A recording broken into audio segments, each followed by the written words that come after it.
Assembly প্রোগ্রামিংয়ের Bangla video টিউটোরিয়ালে সবাইকে স্বাগতম। আমি মাহমুদুল হাসান মোহন। আগের একটি ভিডিও টিউটোরিয়ালে আমরা দেখেছিলাম কিভাবে একটা আপার কেস লেটারকে লোয়ার কেস লেটার বানানো যায়।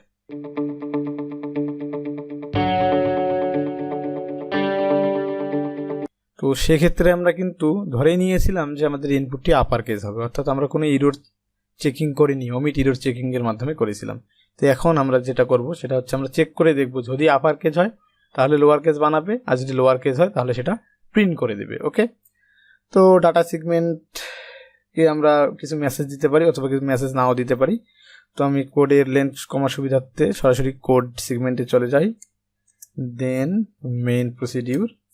তো প্রথমে আমাকে কি করতে হবে, প্রথমে আমাকে একটি ক্যারেক্টার ইনপুট নিতে হবে, যে ক্যারেক্টার থেকে আমি কি আপার কেস থাকলে লোয়ার কেস বানাবো, লোয়ার কেস থাকলে আপার কেস বানাবো। বাই ডিফল্ট রেজিস্টারের মধ্যে না রেখে আমরা বিএল এর মধ্যে রেখে দিলাম। দেন আমার এখন কিন্তু কন্ডিশন চেক করতে হবে। ওকে, তো কন্ডিশন চেকের আগে আমরা আস্কি টেবিলে একটু ভালোভাবে লক্ষ্য করি। আপার কেস লেটার আমরা দেখব যে এর যে মান আছে তার সমান বা তার থেকে বড় যে মানগুলো আছে সেগুলা, এবং জেডের যে মান আছে তার সমান বা তার থেকে ছোট যে মানগুলো আছে সেইগুলি হচ্ছে আমার কি আপার কেস লেটার, আর বাদ বাকি কিন্তু কোনোগুলোই আপার কেস নয়।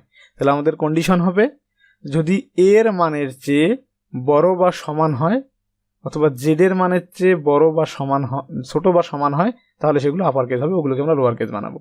কন্ডিশনটা আমরা ঠিক এভাবে দিতে পারি, যদি এর মানের থেকে বড় বা সমান না হয় তাহলে কি যে 64 থেকে শুরু করে বাকি সবগুলোর কথা বলা আছে, আর যদি জেডের মানের চেয়ে ছোট বা সমান না হয় তাহলে জেডের মানের চেয়ে বড় সবগুলো বলা আছে, তাহলে সেগুলো হবে লোয়ার কেস।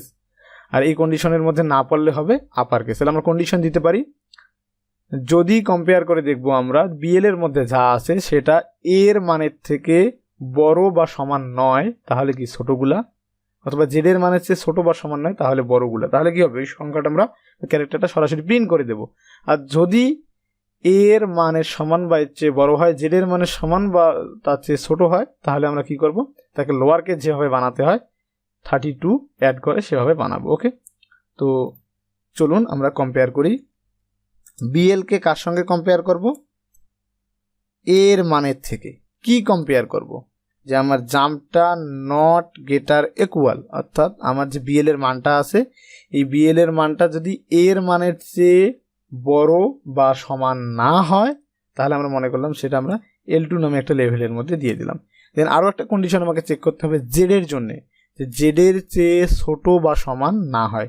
জাম্প যদি নট লেস দেন ইকুয়াল কত হয়, সরি আগে তার আগে আমি একটু কম্পেয়ার করে নিতে হবে। সিএমপি বিএল এর সঙ্গে আবার কার কম্পেয়ার করতে হবে, এই জেড এর কম্পেয়ার করার পর আমরা কি কম্পেয়ার করব, যদি জাম্পটা নট লেস দেন ইকুয়াল হয় তাহলে আমরা আবার ওই একই কথা আমার যেগুলো লোয়ার কেস, তারপরে আমরা একটা আনকন্ডিশনাল জাম্প দেবো, সেটা L1 লেভেলে চলে যাবে। ব্যাপারটা আমরা এখানে বুঝতে পেরেছি কিনা একটু ভালোভাবে আমরা খেয়াল করব, ভিডিওটি পজ করে অথবা পিছন দিকে ব্যাক করে আবার ব্যাপারটা আমরা ভালোভাবে দেখার চেষ্টা করব। দেন আমরা L1 এবং L2 লেভেলের ডেফিনিশন দেব। L1 লেভেলে কি ডেফিনিশন দিতে হবে, যদি সংখ্যাটা আপার কেস হয় তাহলে কিন্তু আমাদের কিন্তু L1 লেভেলে যাচ্ছে, আর যদি আপার কেস না হয় তাহলে L2 লেভেলে যাচ্ছে। তো আমরা L1 লেভেলের ডেফিনিশনটা হবে এরকম, যে সেখানে কিন্তু ক্যারেক্টারটাকে আমাকে চেঞ্জ করতে হবে। তো আমরা আজকে টেবিলে যদি আরেকবার লক্ষ্য করি যে আমাদের আপার কেস লেটার A65 তার ইকুইভ্যালেন্ট লোয়ার কেস লেটার হচ্ছে 97, অর্থাৎ 65 এর সঙ্গে 32 যদি আমরা অ্যাড করে দিই তাহলে কি আমরা লোয়ার কেস একটা লেটার পেয়ে যাব। ওকে, তাহলে কি করতে হবে, আমাকে 32টা অ্যাড করতে হবে।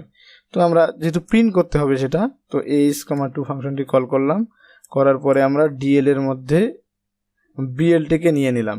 এখন আমার কি করতে হবে, যে তার সঙ্গে 32 আমার অ্যাড করতে হবে। অ্যাড করলে কি হবে, লোয়ার কেস লেটার না আপার কেস লেটারটি লোয়ার কেস লেটারে কনভার্ট হয়ে যাবে। দেন আমরা ইন্টারাপ্ট 21 এর সাহায্যে কল করে আমরা জাম্প করলাম এক্সিটে। ওকে, দেন L2 লেভেলের ডেফিনিশন কি, L2 লেভেলের ডেফিনিশন কিছুই না, যে আমাদের যে ক্যারেক্টারটা লোয়ার কেস অবশ্যই, তাহলে আমরা শুধুমাত্র সেটা প্রিন্ট করে দেব ডিএল এর মধ্যে নিয়ে এসে। ওকে, বিএল ইন্টারাপ্ট 21 তো আশা করি বুঝতে পেরেছেন।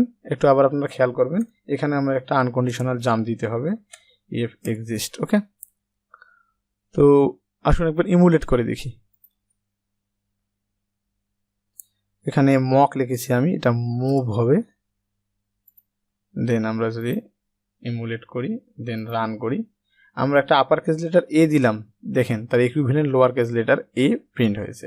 যদি আমরা লোয়ার কেস লেটার দিতাম এ, তাহলে কিন্তু লোয়ার কেস লেটারটাই দেখাইছিল। অর্থাৎ কি, আমাকে by default upper case letter দিতে হচ্ছে না, আমি যদি লোয়ার কেস দিই তাহলে লোয়ার কেসেই থাকবে, আপার কেস দিলে সেটাকে লোয়ার কেসে কনভার্ট করবে। তো আগেরটা থেকে একটা কন্ডিশন চেকের মাধ্যমে একটু আলাদাভাবে করা হয়েছে। তো আশা করি বুঝতে পেরেছেন। দেখা হবে পরবর্তী ভিডিও টিউটোরিয়ালে। ধন্যবাদ সবাইকে।